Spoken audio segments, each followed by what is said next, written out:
Téméroal, une friche industrielle à l'abandon, ouverte aux 4 vents. Il y a un an, des fûts liquides des terres imbibées ont été retirés, soit 500 tonnes de déchets. Mais les PCB, hydrocarbures et autres solvants continuent de polluer les sols et les nappes phréatiques.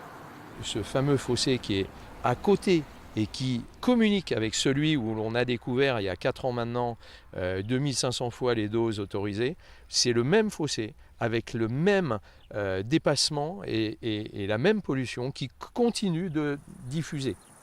Pour cette seconde réunion de suivi, l'Agence de l'environnement a présenté les résultats de ses dernières analyses. La concentration de polluants est toujours élevée dans les remblais aux abords de l'ancienne usine, avec un risque d'infiltration. Ce qui peut rester, c'est une pollution résiduelle, mais comme il n'y a plus cette argile pour assurer l'étanchéité, on a toujours un transfert potentiel dans la nappe.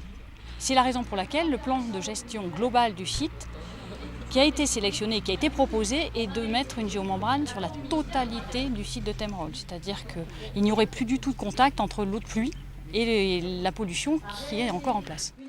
Confiner entièrement la zone, c'est donc la solution présentée pour la seconde phase des travaux. Mais elle n'est pas prévue avant l'été 2016. Le coût de la dépollution est lui maintenu à 3 millions d'euros, financé par l'État. L'entreprise Téméroal est responsable et à mon avis, il faut qu'elle paye.